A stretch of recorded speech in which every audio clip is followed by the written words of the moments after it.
Isi. Isi è stata la persona che, ecco, io quando penso che politico vorrei al governo della nazione, la coppola è esattamente quello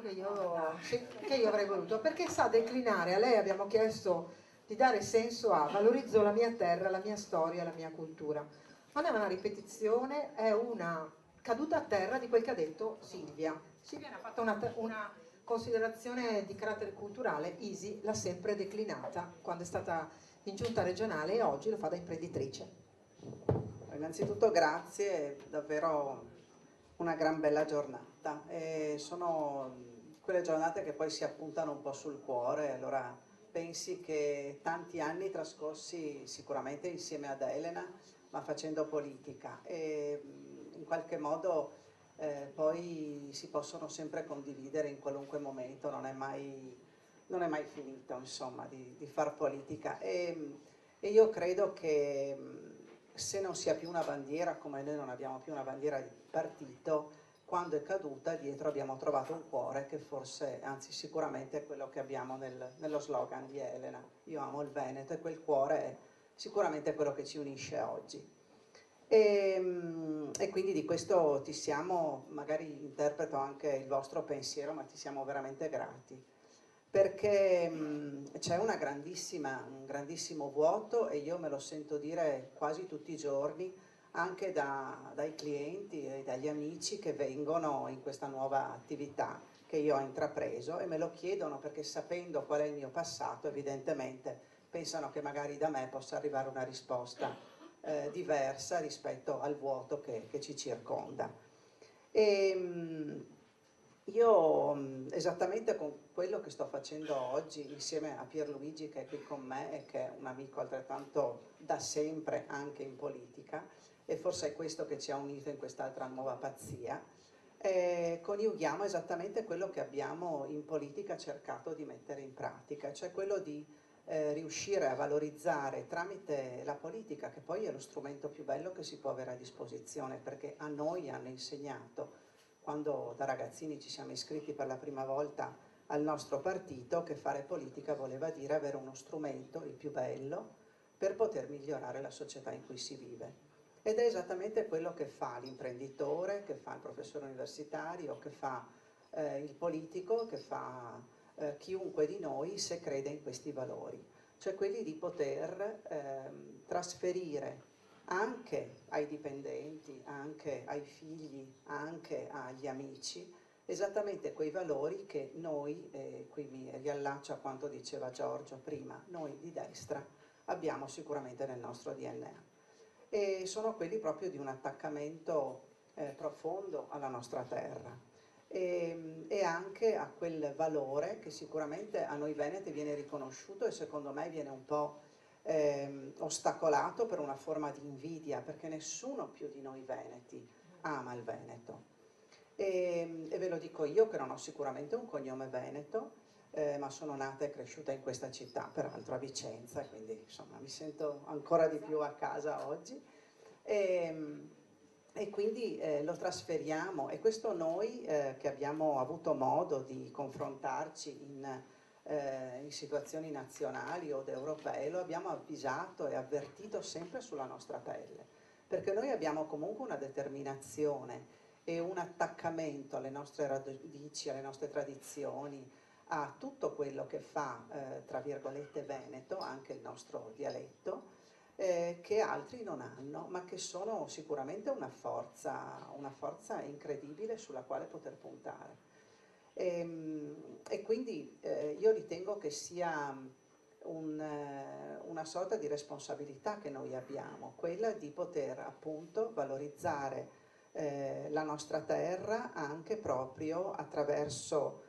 quella che è la sua storia da sempre, che noi conosciamo bene e che a volte è scavata non solo nel terreno. Se andiamo anche solo sull'altopiano di Asiago ci rendiamo conto qual è la nostra storia, che non è solo la nostra storia, ma è la storia d'Italia, è la storia per la quale tanti dovrebbero veramente venire, tanti italiani, a vedere cosa si è sofferto e quindi capire che cosa c'è dietro un valore del genere, anche solo potendo affacciarsi a una trincea. Uno lo deve capire e deve sentirselo sulla pelle,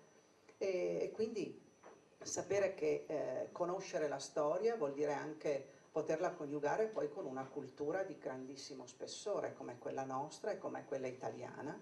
e come quella che ci viene riconosciuta in tutto il mondo, perché poi bene diceva chi mi ha preceduto, io l'ho detto in più volte, magari in maniera sicuramente più banale, però noi dovremmo imparare, tra virgolette, a darci delle arie, cioè a capire che noi non siamo solo i veneti, come ci hanno sempre descritto, a muso duro e beretta fracà, che lavoriamo. Noi siamo i veneti della genialità, veramente del genius loci, perché qui chi nasce e chi respira questa terra sicuramente ha una carta in più per potersi far valere nel mondo, e questo lo vediamo anche io lo vedo anche attraverso l'esperienza dei miei figli, di mio figlio che lavora all'estero e che mi dice: mamma, lavora negli Stati Uniti, mamma, dove io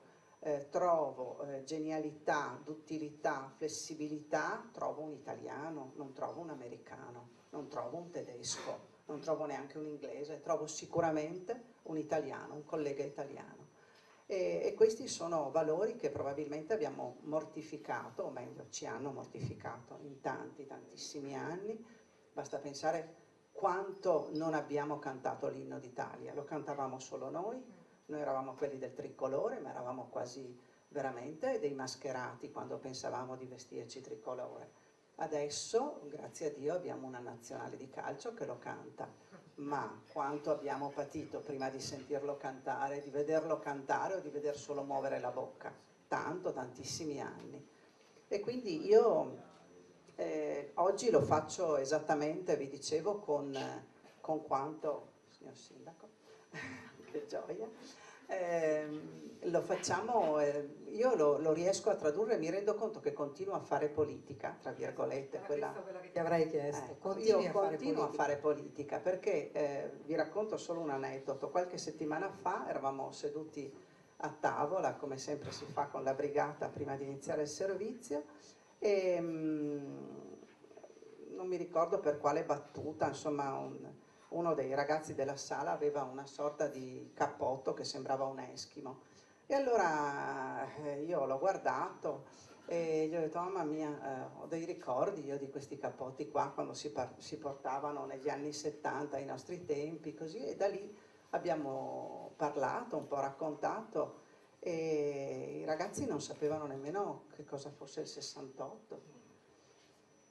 Tanta responsabilità perché l'abbiamo evocato senza dirlo prima, quando abbiamo detto che dovremmo fare un'iniziativa per dire di chi è la responsabilità. Assolutamente sì, perché se prima abbiamo parlato di sei politico o di collettivi o di altro, lo dobbiamo sicuramente a quell'epoca. E quindi ci siamo fermati 5 minuti in più, insomma, per chiacchierare, per raccontare, ovviamente con gli occhi di chi ha fatto politica da una determinata parte, ma mi sono resa conto che ero perfettamente compresa, poi nessuno ha in qualche modo ribattuto, però ho detto loro esattamente quello che si diceva, ripeto, anche prima, che devono avere assolutamente una coscienza, devono avere una coscienza civica, devono pensare ad avere un impegno civico. Solo che ai nostri tempi era più facile perché magari si frequentava un partito, oggi non abbiamo né il partito e molto spesso non abbiamo neanche la famiglia che ci indirizza verso un'identità, verso comunque una maturità politica. E quindi chi di noi, come tanti che siamo qui oggi, lo può fare, credo abbia assolutamente il dovere e la responsabilità di farlo. Quindi se da oggi, a mio avviso da qui, può nascere, ed è questo che noi credo ti affidiamo oggi, Elena, quello di poter essere... Affidiamo reciprocamente. Va bene, okay. Ci affidiamo, è quello proprio di poter essere in qualche modo coinvolgenti, ognuno nella propria realtà, per riuscire a crescere e a creare anche un movimento d'opinione in quel grandissimo vuoto, direi in quel grandissimo deserto che noi avvertiamo in maniera sicuramente più pesante, ma che non appena facciamo vedere a qualcuno immediatamente viene avvertito anche da chi magari quel vuoto non lo vive come noi, perché non ha vissuto la precedente parte, ma che comunque ne avverte sicuramente la grandezza e purtroppo lo sconforto. Grazie Isi. Ed è esattamente questo